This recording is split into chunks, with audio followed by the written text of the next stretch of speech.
Kama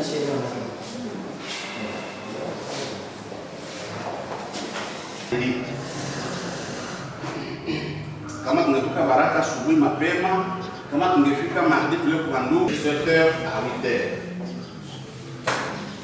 Mais tutakuja ona circonstances za njia haziepukiki. Kufika njia pikipiki na haribika. Elle mionga kufasi yenye kuna parking, utafanya ifumu repare. Fulani kwa njia kwa njia, unakuwa fika 11h 12h ule mtu hajafika. Ndio tukaona hapana.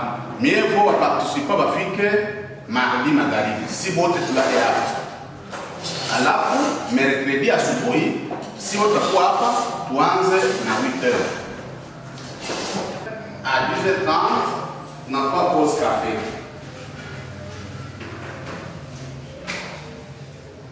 Et 10h30 à 12h30 inakuwa ni travail. De 12h30 à 14h inakuwa pause ya chakula. Haina tena na pasuske tulisha kunywa kafe. Na wasia tumetengeneza programu ya 8h à 10h, de 8h à 10h30 tutumike, de 10h30 à 10h45 tukue na pause kidogo. Puisque tusha perdre déjà toute une heure. De 10h45 à 13h pour Toumik. Tu peux la pause de 13h à 14h. De 14h à 16h30, tu es à travailler. C'est du non. 30. Après le travail. De 10h30 à 10h45, nous pause. De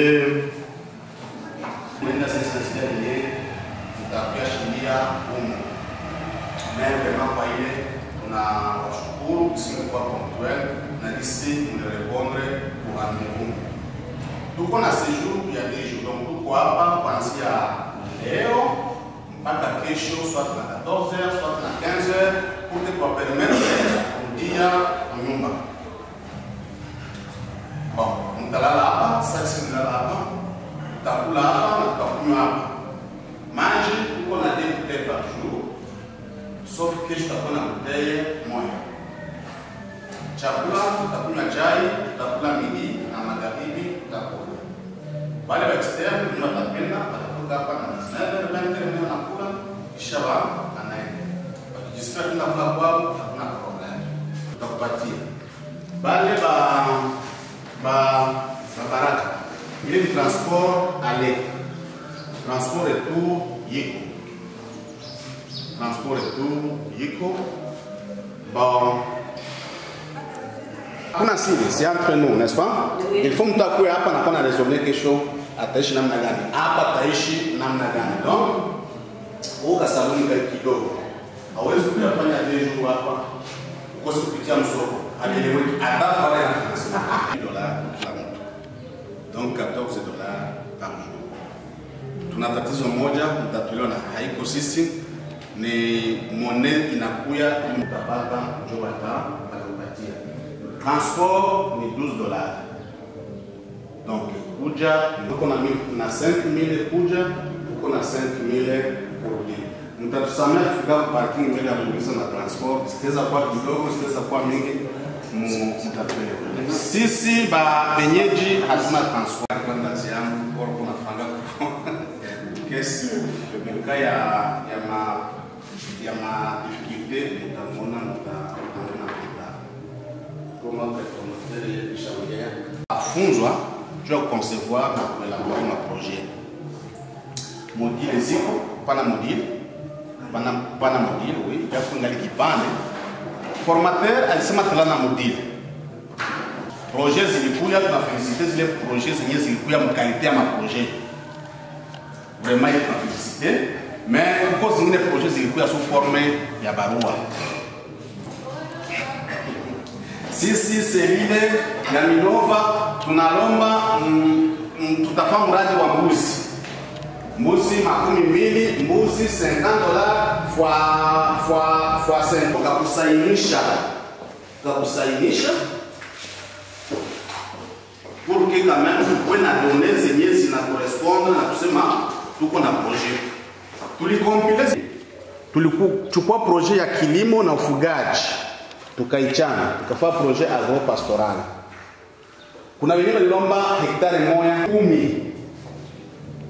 Tukasema hapana. Mbuzi tukatia 50 chèvres. Donc wale watu walilombaka na chèvres tuliestime kila selile 50 chèvres mu valeur ya $50 mbuzi. Donc kama tuweza kuwa rekondi kila projet ya chèvres tuliestime mu $2500. Ile ndo achat ya mambuzi. Ya waveterinaire, ya wanini habiyakuwa. Donc sila Kabumbe, Katanga, Sebele, Lulenge, Mukwezi, Chome, Mukera na Ilakala tulimaintenir zile site pour kifugo ya mbuzi. Kila site mbuzi 15 valeur ya $50. Tukapata kila site itaweza kuwa financer $2500. Tukaenda kunguruwe.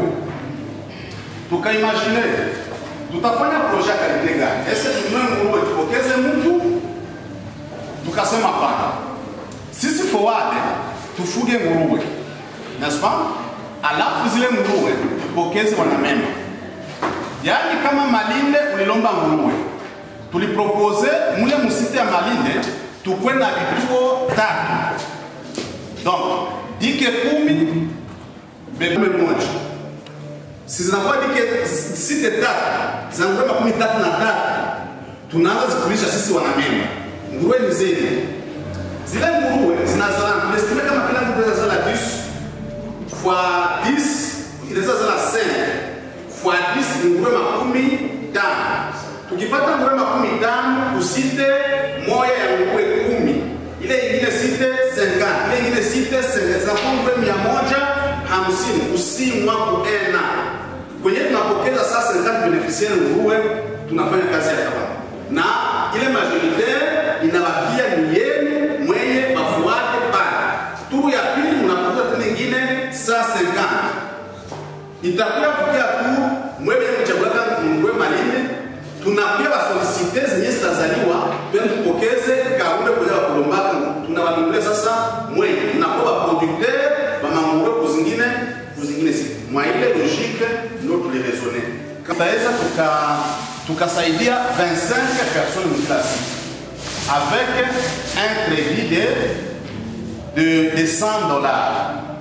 Yenye mtu ataweza rudisha na kapuka kidogo pour que tu permette kupatia wengine wenyewe wataletaka ombi ya nini ya microcredit. Na ndio sababu tumeitana wenda ikula kulomba microcredit. Mais tukiona ailleurs ça va mieux, inawezekana ulombe projet ya microcredit. Ukilomba projet ya microcredit, atakwambia ufanye projet sio funzo. Tunaenda kwa zile interest tunapata kwa zile site zile lilombaka ma credit, tunakuja tunafinancer ile ingine site. Vile ndio sisi tuliraisonner. Tukakuja kuma projet ya savonnerie. Tukaona ke savonnerie ni un peu kidogo. Ukisema savonnerie tunaproduire sabuni. Tutaweza kuwa na bidon 2 za mafuta, saki moja ya soude caustique, pipa moja et c'est fini. Ni projet ya $1700, ni projet ya $2500. Tukaona ke ni projet ya kidogo na kusoumettre bailleur, n'est-ce pas? Tukaestimia kutengeneza masabuni. Watu wanatoka kwa wanakuja kuapprendre ku centre yetu namna ya kutengeneza sabuni. Tukaestime kama kila centre itaweza gharimu $15,000. Donc tulipata site ya Malinde na site ya Lweba ndio walichagula projet ya saponification. Tukaenda mu programme ya construction, kuna wenye walilomba majengo batu ya Mboko, batu ya Baraka, batu ya Malinde. Ile naika kwa projet à part. Kukakuya projet ya haute couture. Kuna wenye balilomba kushona. Tulikamata ile projet ya savonnerie na projet ya haute couture tukaichanga kwa projet moja. Atelier de couture unaloma mashine mbili za kushona. N'est-ce pas? Itasaidia nini bana memba 115 wenye point focal unaangalia mashine mbili. Hata bashone manguo itaingiza ngapi na ule beneficiaire kule kumwisho atapata nini? Tukasema no, nayo pia tuigeuze centre ya apprentissage mkupe et couture. Tunalue sale kama hii, tunainstaller mashine zetu kama zitakuwa mashine 12, 13, itadependre na effectif yenye tutaencadrer. Kamata banaenda tunachukua ingine 25 personnes, ni projet ya kudumu. Alafu projet zenye zitakuja tunaangalia pale wenye banamaliza kule kwenye bataenda ishi namna gani. Tutaweza kamata mashine tunampatia pour que na ile jiendeleza kule kwenye anaenda anza maisha. Vile ndio tulikompile projet zetu. Kuko projet ya kilimo. Projet ya kilimo kusile ya Lulimba, Baraka, Sebele, Kichula na Misisi. Balisema batalima, c'est bien. Mais pour batalima hectare moja. Mais batalima hectare 3. Mais batalima sijui nini. Tukaestime kila site tufanye projet ya 5 hectares. 5 hectares na kila hectare ikamate $1000. Mais wakati tulidetaye yote ya kilimo $1000 ilikuja kidogo, tulijaribu kureduce kwa tufike $1000 tukafika kwa $1080. $1080 par site. Moi ma produit phytosanitaire, moi agronome, moi imperméable, moi vingine yote. Donc hii $1080 ni opération technique et tout, fauchage, labour, semis, sarclage seulement. Mais avec ma imperméable, ma godio, ma produit phytosanitaire, agronome, pikipiki yake, carburant, accident, vile yote haviko. Tukasema non zile site zote kilimo tuwapatie 5 hectares. Donc Malinde 5 hectares, Lulimba 5 hectares, Baraka 5, Sebele 5, Kichula 5, Misisi 5. Élaborer projet na sisi base ile tulituma ndio tutafunzwa kama tutakuwa travail en carrefour itakuwa en fonction ya hivi, alafu kesho tunafanya mise en commun, tunatosha na projet. Kia projet ya selile ya Kichula. Sawa. Bon, labda mimi ndo nilipitwa. Ile ni ya kwanza, na ya pili selile ya Lulimba nilisikia ilipewa kilimo. Lakini kama gisi ninajua mzuri wale watu balilomba majengo na microcredit. Nikashangaa msemi wa coordinateur akasema selile ya Lulimba ilipewa kilimo. Ndo niko na confusion, sijue vile vitu vilitokana na nini ndo shodia. Mais najua que ni travailler vraiment nilijaribu kuwa fidèle. Na si mulienda mkilimo tukabatia mkifugo, sisi tufanya projet hapa. Tutavigeuza hakuja kwa problem. Mais l'essentiel ya vyote biko. Puisque naona unasema kilimo na kifugo, mimi naona Lulimba hapa mko mu agriculture na naona tena Lulimba mko mu élevage ya porc. Mko mu élevage ya porc. Mulingana mu microcredit. Napenda kugusia juu ya projet ya savonnerie jundo projet ya Malinde. Kama ilifata papa Kordo mzuri alisema kama kutakuwa créer ma centre ya apprentissage ya formation parce que ni avant financement ndo ba membre batapita pour formation ou bien avant financement, avant ou soit faire financement. Moi sifanya nani formation franga na myafunza mzibi wapi? Il faut qu'on bafunze gisi ya kugérer unité ya production. Bafunze kugérer franga za batu. Il faut mufunzwe na muyapata franga. Juu mupate franga mulisha kuwa préparé, mulisha kuwa tayari. Mukifunzwa zilisharibika itakuwa na maana gani? Hospitalier Mbuku. Mimi sitaingia ndani mu détail ma projet mais juste tu préalable juu ya début à formation. Je crois que c'est une classe de personnes à viser. naona kuko maimage tutakuwa peut-être tutaonekana fasi ingine. Il fallait que respecter tout mavitu tuloko pour le monde d'aujourd'hui. La situation avec la pandémie nalomba ke kama mko mwatelia hivi il faut respecter des mesures barrières. Mwezi tuma maimage saa hii fasi kwenye tutaonekana mbali, mais tunashindwa kurespecter tuma vitu kiloko. Même kupata mapui leo kama mko nafaa kitu na malégèreté, mwezi pata mapui kama mnashindwa kurespecter vitu tuloko dans le cadre ya situation sanitaire ya leo. À part ça, ningependa tu définir tuma préalable tungine, par exemple respect à timing na ponctualité, des choses comme ça, tu définir tuma vitu pour que tu démarrer bien. Tukiingia en profondeur déjà ma projet maintenant ça tuna dévié déjà na tutapoteza temps ya formation. Nilifuata expose ya monsieur le coordinateur, nawaza ni mzuri na ni sawa, sababu ni vile vimefanyika. Kwa pale ningekuwa tu na ulizo tu moja, nawaza sehemu moja ilijibiwa ya kwamba formation itakuwa problème ya savonnerie, zile masite zenye zilisema zitafanya masavonnerie. Moi je crois que pour que watu waseme tutafanya hiki, bamoya balikuwa na idée mkichwa, c'est-à-dire hata kama banapashwa baelimishwe, lakini bo peke biko na idée moya. Mfano kule kwangu kuko batu bamoya ambayo tuliwahi kutumika nabo mshirika ingine projet za savonnerie, pour dire que wakati tulitumika na shirika ingine tuko na idée kidogo, ni mzuri na sie tuongezewe, lakini tuko na idée. À cela donc nilikuwa na proposition ya kusema ile masite de formation zenye zitafanyika isere mieux ziwe organiser kule kuma site par rapport ya état na situation ya bapartisan. Mfano tulisema mu projet moya ya Lweba tutafanya savonnerie na microcredit, tukazungumuza kama processus za savonnerie zinakuwa, c'est dire que tuko na mtu moya mwenye tuko nayo mwetu tumika naye kanionyesha mbele, tukadefinire nini inakuwaka. Asela tuko na hierarchie, inaweza leta ingine mawazo mais wakati hierarchie inaleta mawazo nini tutafanya na bale bamama, ule mwenye banayua bale njo banapasha ba we mbele kwa kuonesha bengine nini bale bengine bataprendre mule puisque tuko na modalité moja yetu définir na tukajaribu kuongea. Alors ile ndio ilikuwa mpe proposition na vingine vyote tunaona ni sawa, sababu watu wachenge mawazo na itaendelea sana. Asante. Haikubadilisha mkupewa kifuu wala kinini. Nini ile projet?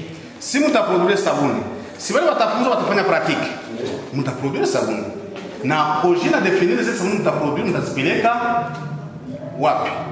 Si mungeproduire par exemple savon za bidon mbili na wanawakapatia kapitali ya 25 bidon, minawazia kama hierarchie haiharibisha par contre inabagonfle kufuatana na projet yenye mlikuwa mnafanya. Mlikuwa mnafanya projet ya $1,700, wanapatia projet ya $15,000. Hierarchie inabasaidia zaidi sana. Na hauwezi fanya kitu à l'encontre ya bénéficiaire. Ni projet ya savonnerie, ni pale Lweba. On va former à Lweba. Na kama mko na manotion savonnerie, aloué puisque mnisha pata formateur vile. S'il faut kutafuta formateur, tafuta Uvira. Na déjà kuko produit pale yiko local. Non. Tout exploiter, bale benye biko na experience. Ndo ile. Papa formateur, tunashukuru tusikamate muda wa mingi. Sur ce, karibu sindo hapa mtupatie vile benye mlituandalia. Asante, tunashukuru. Jambo tena. Mbele ya kwanza tupite kwanza maetape fulani. Etape ya kwanza inahusu kujipresenter. C'est vrai hatujuani, amunijui na mimi sipajui, lakini muda saa hii itapermettre tuyuane. Ndaanza kwangu. Mimi naitwa kwa jina la Yohana Mulake. Bon, nasema Mulake, mimi Mulake audacieux. Niko hapa kama vile formateur point focal ya forward. Simesikize kusema Kiswahili simesikize sana. Bon, niko TESDER. TESDER ni technicien supérieur en développement rural. Contrairement à TEDER, TEDER ni mwenye iko technicien de développement rural, mwenye alishia mu A1 na A0 ndio wanaitaka TESDER. Donc niko na diplôme ya licence mu développement rural. Na waza niliandika takule ili ndio naweza sema kwa leo naishi Baraka, ndio kwenye niko ndio kwenye natoka. Nitaanza Echilo Mobubi, point focal pour Fondation Washikala pour le développement. Naishi Baraka. Dr. Mkeyo Gustave, médecin directeur wa centre hospitalier Mboko. Mawazo Chantal, point focal wa Fuade Kabubi. Kimanuka Mapendezo, secrétaire coordination. Meti Baruti Aimable, point focal wa Pale Baraka. Gustave Abandiro Lombe, point focal Fizi Centre. Ni Bunenge la Paul, ni coordinateur wa FOAD. Sada Makenda Emerance, trésorière de coordination à FOAD. Étude de données Vincent, point focal à Sebo. Bien on mwene Batoken, point focal Malinde na ma village environnants. Bon, point ya pili yeneza sema tunahusu nafanya ka remerciement kidogo na kuprendre nécessité ya information. Vraiment na remercier sana en particulier coordinateur en général mwe wote kwa kupata muda kidogo yenye tunakia échanger hapo. Niliencourager sana mkubwa coordinateur kwa kamata ile initiative ya kupenda ku renforcer capacité za ba point focaux yake. Vraiment ni maana sana na insister sana juu ya kupata motive. Ça c'est un point très important parce que plupart des gens ou plupart des formations banacheka sema wanaandika lakini hamuna vraiment ile outil. Kufanya nani recours kule na unaangalia namna gani unaweza kutosha kwa matatizo fulani inahusu ya projet. C'est pourquoi vraiment les encourager ile idée moja mzuri na encourager kabisa ile disponibilité ya modile. Ile ni mzuri sana. Bon. Yenye naweza zungumzia pia point ya mwisho ni ya tatu avant tuanze formation ni juu ya règle du jeu na lugha ambayo tutazungumzia. Règle du jeu ni kusema tunapaswa kudefinir ma préalable fulani ma règlement par rapport na développement ya formation yetu. Kwanza inaomba tuko watu bazima, tukue calme, tujisikie ile huru ya kuuliza. Tunakuya hapa ni kukuya kurenforcer, haiko enseignement semi universitaire ama iko scolaire, non, c'est une formation iko mkadre ya andragogie. Donc formation des adultes inakuwa continue. Donc hakuna mwenye anajua sana kuzidia mwingine. Bali ni machange na experience yenye mko nayo na yenye niko nayo tunapartage, tunarenforcer, tunapata consensus moya, comme ça inafanya kitu yenye tuko nayo lazima na waza ndio notion ya formation. Na ndio ya maana sana. Mwenye anauliza anapashwa uliza, mwingine asimcheke la vile.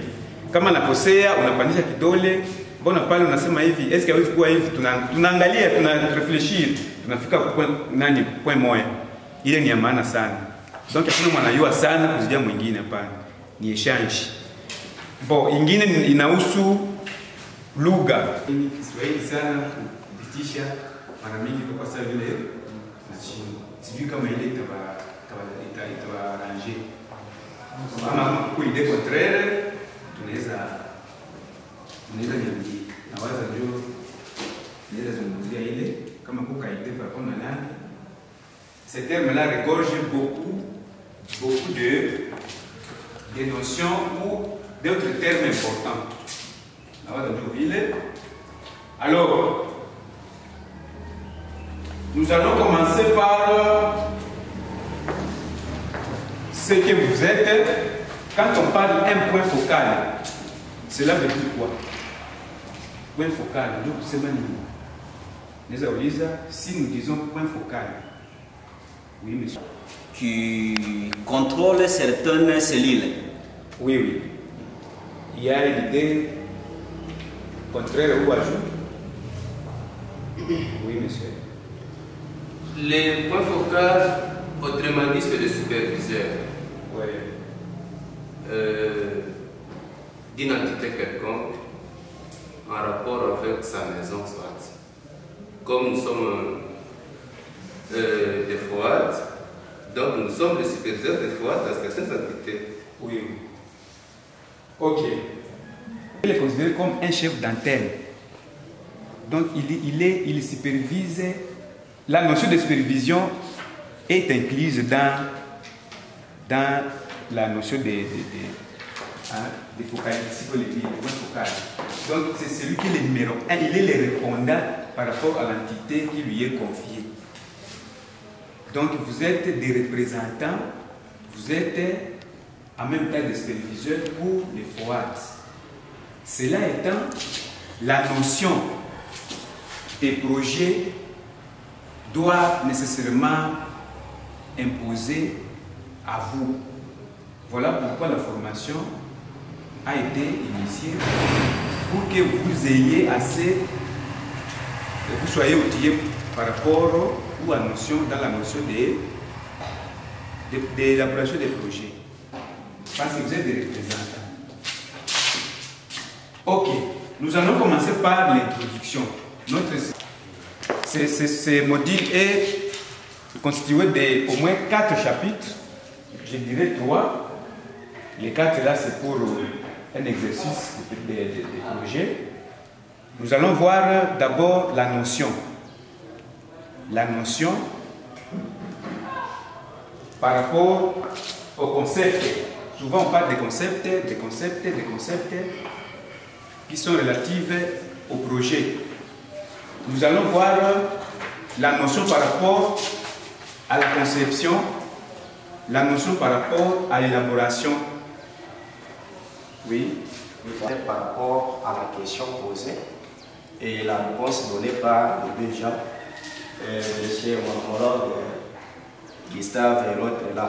La réponse est un point focal pour sa définition. Oui, ça donc il voulait poser par rapport seulement à ça. Monsieur le coordinateur, par rapport à notre maison. Par rapport à votre maison. Oui. Merci beaucoup. Ok, merci beaucoup. Oui, moi, je n'ai pas une réponse qui est tellement contraire à celle que vous aviez donnée.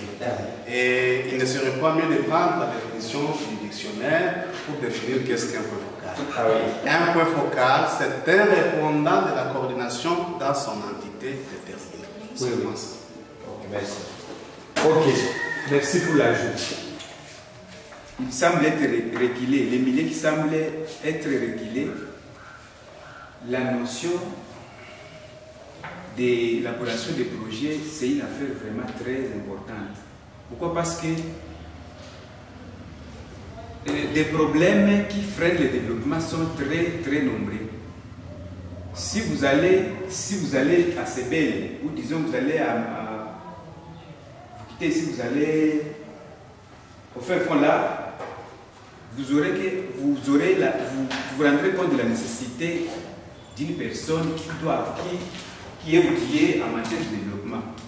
Pourquoi? Parce que les problèmes dans les milieux ruraux, dans les milieux plus reculés sont énormes que dans les milieux à moins reculés ou avancés. Et les points focaux, vous devriez être outillés pour avoir la notion des bases par rapport à la conception et à l'élaboration des projets. Alors, cette notion-là constituera une solution à certains problèmes dans ces milieux régulés.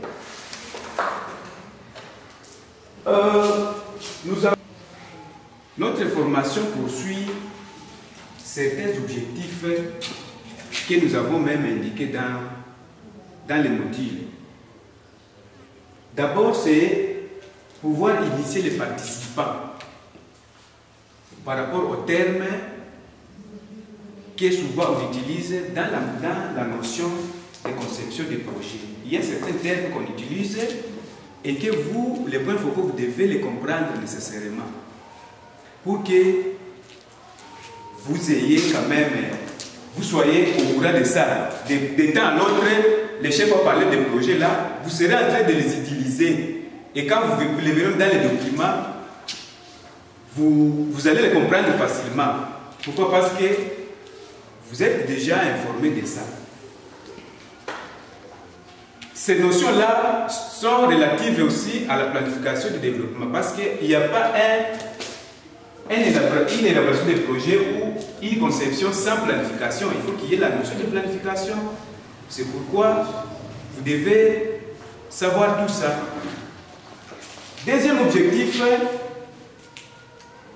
on peut maintenant voir, c'est pouvoir vous fournir des notions techniques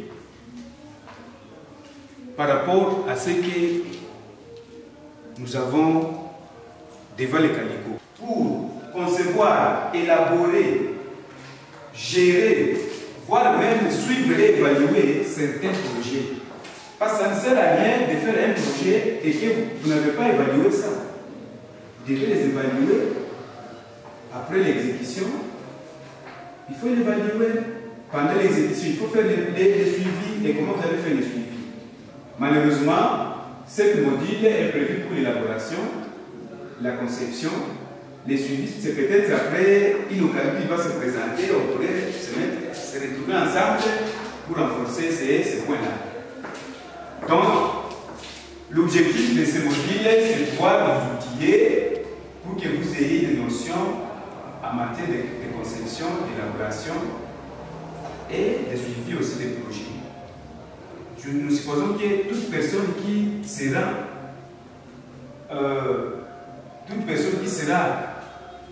aura plutôt suivi cette formation, il sera capable de ce que nous venons de signaler dans les objectifs là.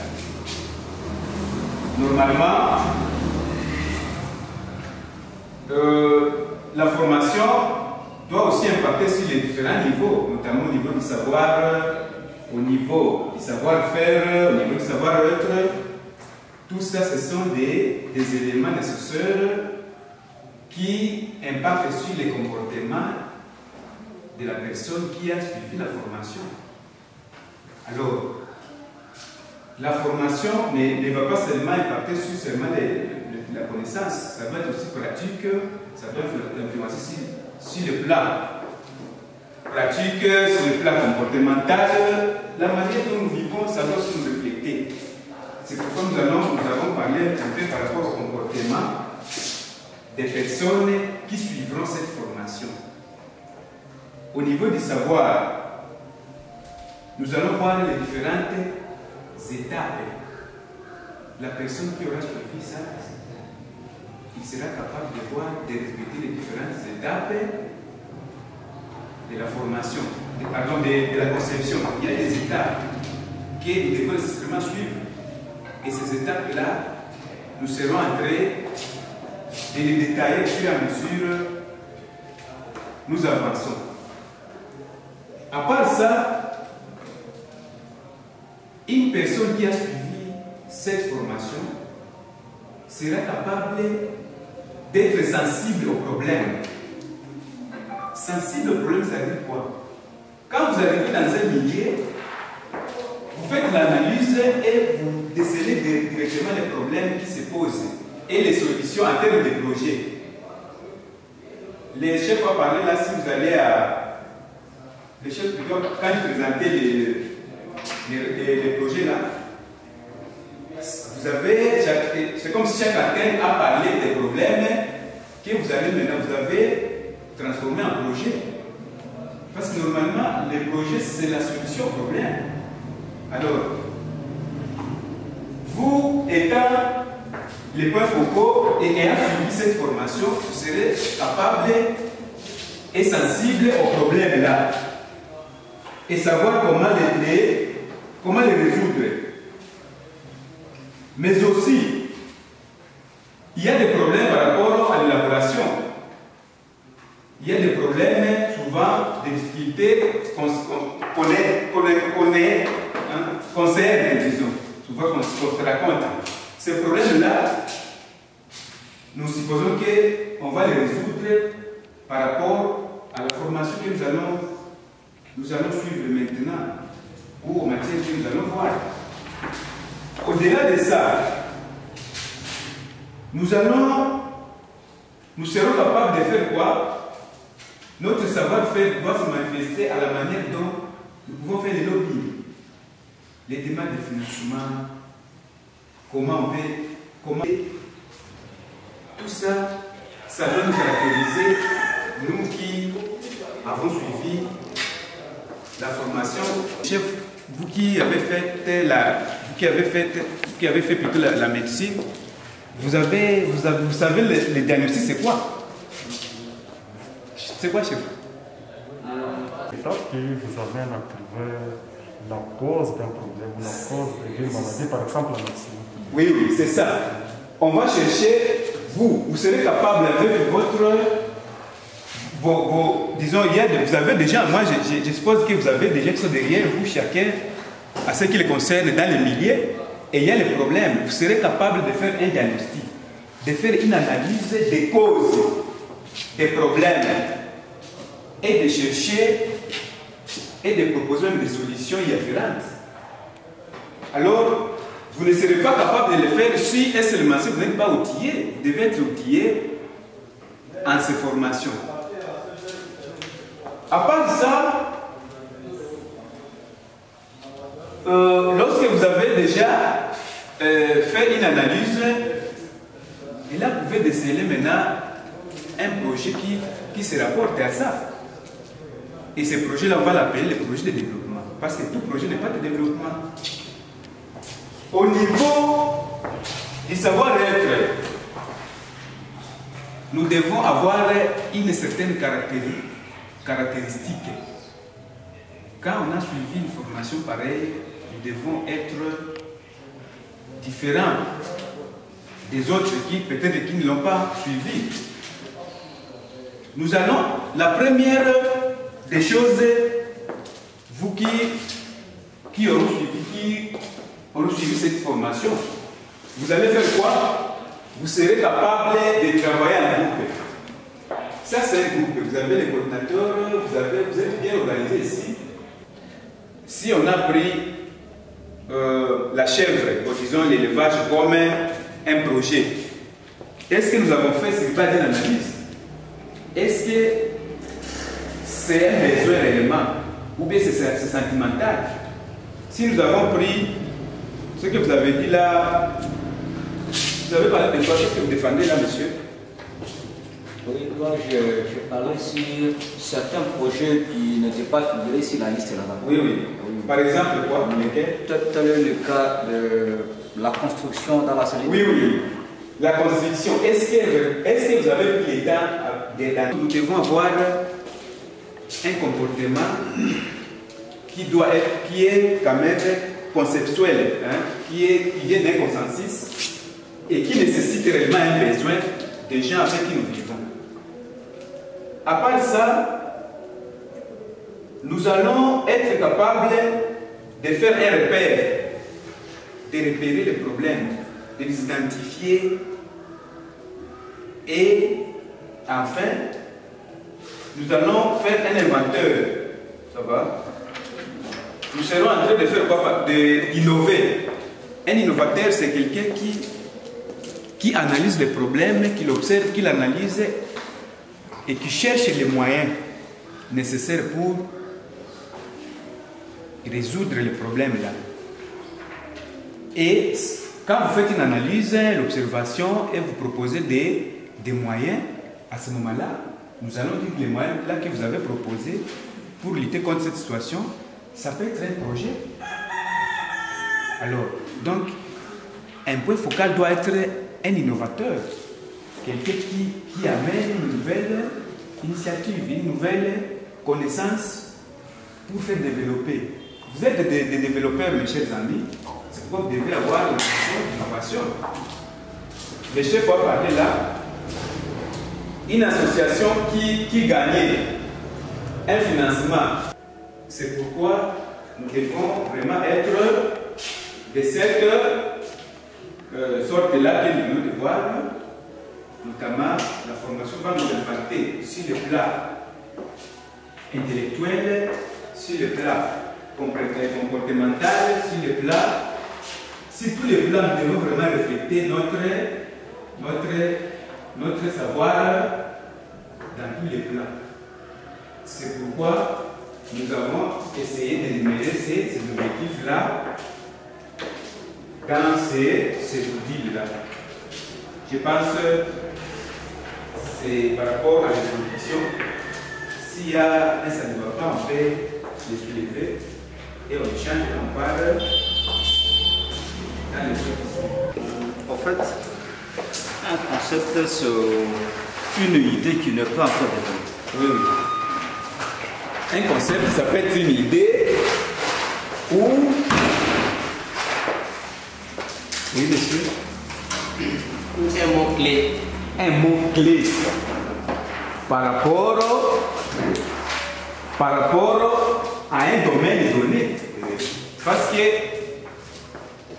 les diagnostics là dont on a parlé en médecine, ça peut être codé pour signifier un examen approfondi, pour déterminer les causes d'une maladie donnée. On peut le prendre là en agronomie pour signifier la personne qui était venue demander le financement, comment on va échanger avec lui. Ce sont des termes qu'on emprunte pour désigner, pour déterminer une activité ou une affaire par rapport à un domaine déterminé. Alors c'est pourquoi nous avons parlé dans le développement et précisément en matière de projets, il y a des concepts qui ne peuvent pas manquer. Qui ne peuvent pas manquer. Chapitre 1. Définition des concepts. Ça va? Ok. Alors, le premier concept qu'on a parlé ici, c'est la planification, n'est-ce pas?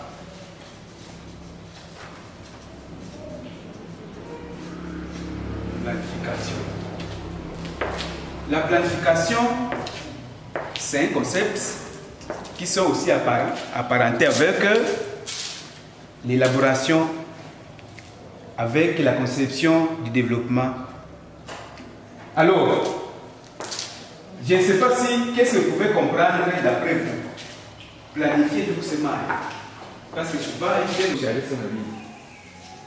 Tu vois, ça donne, c'est une chose qui doit être faite à tous les niveaux. Au niveau local, il faut se poser les quartiers, les villages, et on va même au niveau régional, et même au niveau national, international. Au Kilomba Nani, si vous allez à l'UNICEF, donnez-nous les plans internationaux de protection animale ici. C'est une organisation d'agence des Nations Unies pour l'éducation.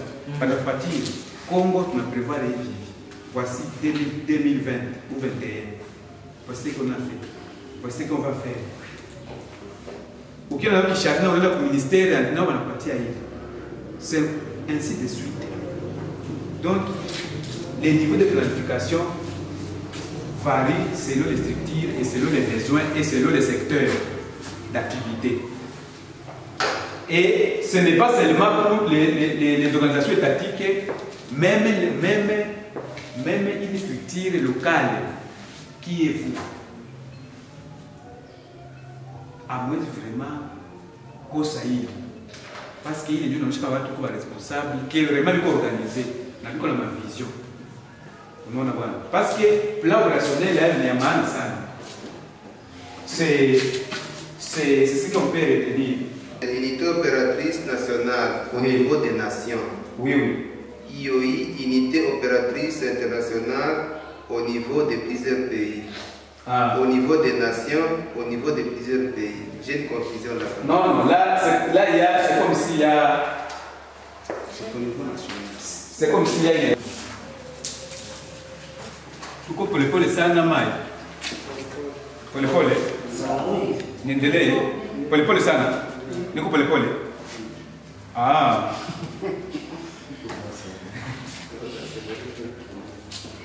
Bon. Le terme développement là peut avoir plusieurs définitions, comme on a dit, plusieurs définitions. Mais notion de développement de kusema, c'est quitter mal-être. La notion que le développement doit reprocher est celle de quitter d'un état qui est mauvais vers un état qui est meilleur. Et dans notre module, on a insisté que en économie, le développement est défini comme un changement de structure, ou un changement de revenus, ou une augmentation de croissance, disons. Croissance économique. Croissance économique, c'est lorsque la population a la capacité pour un habitant d'avoir un revenu important va permettre de répondre à ses besoins. Job, normalement, croissance économique. Alors, en développement, en économie, lorsque alors qu'en développement, réellement, ce n'est pas ça. Ce n'est pas seulement ça. Ça doit refléter et le niveau et la croissance économique, mais aussi les changements de structure. Et de l'aspect médical aussi. Donc, développement, tunapata makazi mmoja mkomo. Hawa wajema wanapata makazi nini? Batajenga, wataoa nini, lakini est-ce que réellement Joe vrai développement? Pourquoi? Parce qu'on peut avoir l'argent et le revenu élevé.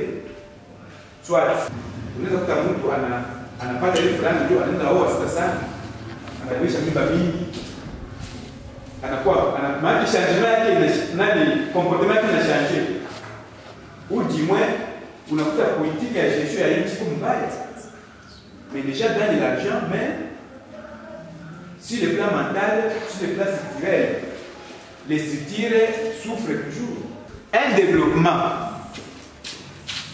on a montré qu'un développement, le terme développement, c'est le changement d'une structure ou la croissance, non seulement économique, mais aussi sociale.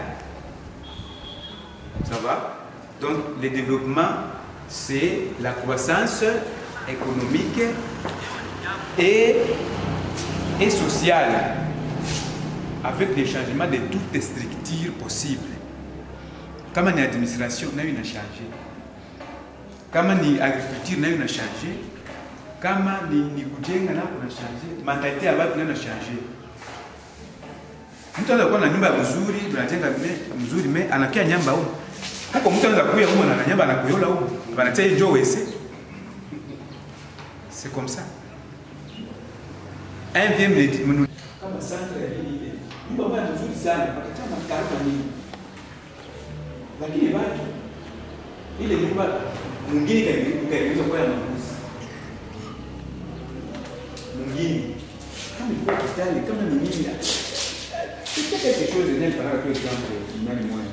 Les gens là, les gens qui étaient allés faire les projets là, n'ont pas veillé sur la mentalité d'abord des gens là, de ce village.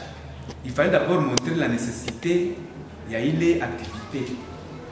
Pourquoi? Parce que le développement n'est pas seulement le matériel, mais aussi c'est un niveau mental. C'est ça la notion de développement. S'il faut un peu sensibiliser. Pour une habitation, pour une agglomération de 150 000 personnes, nous voulons avoir 150, 10, 20 décès, 3 à 4. Comme ça, nous, on t'assomme, non. Maintenant, quand vous comparez, non, quand vous comparez quoi, on va voir c'est que l'idée des circoncordances, hein? C'est-à-dire kama binaendana, utakuta kama kweli maana kuko problem. Mais kama kuko écart, kama hakuna situation ya problem, c'est que hii inaweza kuwa sawa vile iko sawasawa na situation idéale. Kama mtu anaonyesha tu problème ya mai ndio, mais surtout souhaiter vivre. Mais quelle est l'ampleur?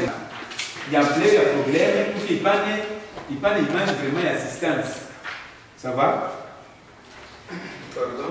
Oui. Pour mieux la comprendre, est-ce que ne serait pas important de nous expliquer à travers les papiers d'histoire pour que nous comprenions mieux les flèches? Parce qu'il y a aussi la première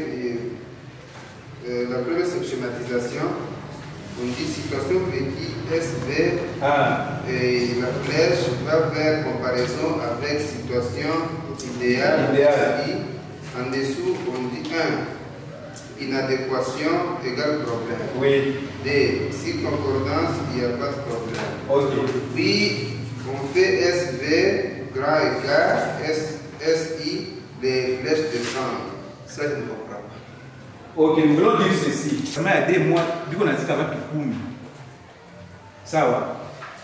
Alors que tout qui est à la situation idéale, il est à l'état, au lieu à 10, banana zika 2. Si on a comme déjà il est carré.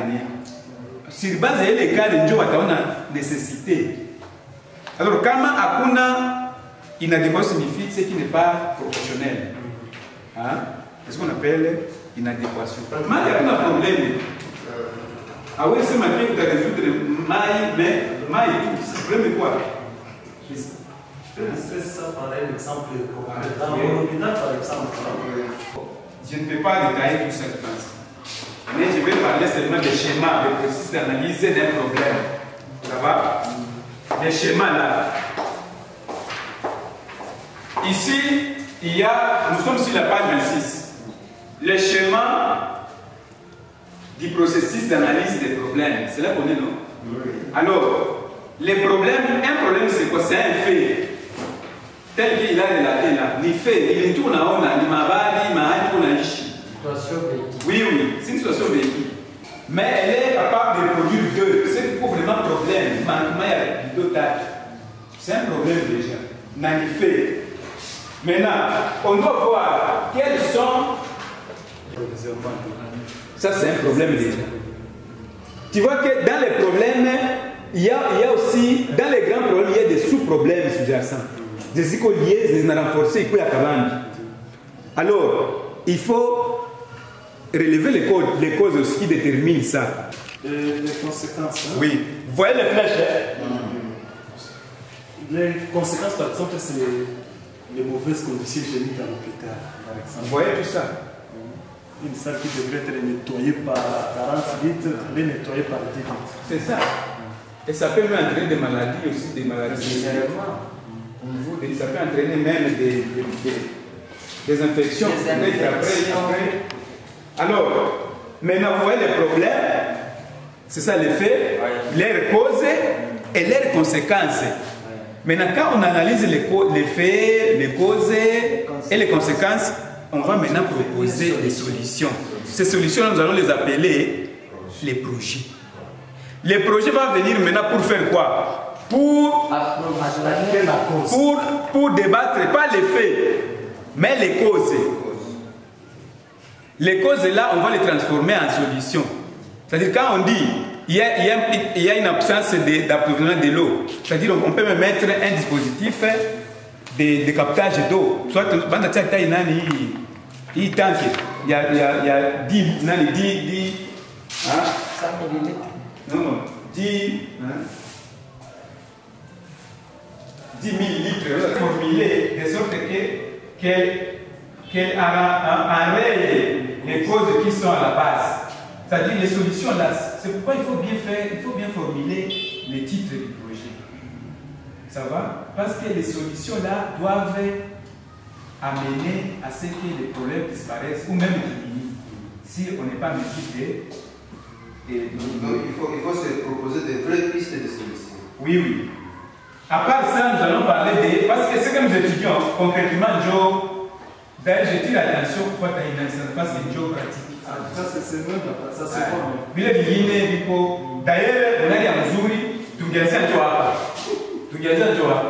Mais non, ce n'est pas aussi sincère à rien. Mais il vraiment Joe avec ça. Alors ici, point 4, on parle de l'élaboration d'un BI. Ça va? D'un BI des projets de développement. Normalement, un projet doit avoir un BI.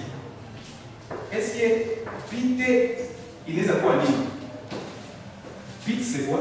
Pour attaquer les problèmes énoncés. Ça va? Donc, BI, Joe, il est objectif. C'est ce qu'on peut formuler. Il faut qu'on ait un règlement sur les foulades. Par exemple, vous avez un projet. Ça va? Il est projet nous avons un objectif, dans un sous-objectif. Par exemple, nous avons un projet, nous avons fait même un objectif égal. Nous avons pour améliorer amélioration, ça va, la production agricole à Sangue. Il nous a pas objectif. Il nous a fixé. Nous avons améliorer la production agricole, soit c'est manioc, soit c'est le vide. Bon, il n'avait pas développé. Alors, il nous a quoi en ça? Pour atteindre ça, on va faire quoi? On va vulgariser les boutures, ça va, saines de manioc. Maintenant, tu vas distribuer, tu n'as pas Shabbat, tu n'as pas distribuer où vous allez vulgariser les boutures qui sont saines, qui ne sont pas infectées. À part ça, quel moyen que vous allez utiliser pour qu'il ait là des il reçu? Là, on a dit, on va former. D'abord, on va former. Les projets doivent être clairs. Ça va? Concis et précis pour exemple beaucoup de mots. Quand on a fait un projet, il faut un titre à mesure. Tu peux formuler à bien. D'abord, il faut être précis. Il faut être concis. Vraiment, il n'a pas une image comme mesure. Il faut formuler pour ça. Pour que nous on a tiré les leçons. L'objectif est la finalité à cause de ça. Mutakum na mutaangalia hata kwa nani mtaona wala hata kwa mababa ama kwa mtaona que vraiment il donc les titres doivent résumer vraiment des projets. À part ça, pardon, monsieur le commentaire, parce que vous êtes déjà sur le point 3.5. Oui. Mais il y a une phrase qui dit ceci. Toujours dans le point 3.4. Pour exprimer le BI, il faut utiliser toujours un verbe d'action à l'infinitif. Oui. Un exemple concret. Vulgariser les boutures de manioc à Sangue. Voilà. Bon, on va le voir. Parce que c'est-à-dire il faut chercher les noms, les verbes qui émanent de ces noms-là. Par exemple, on a tia, comme on a tia mon objectif.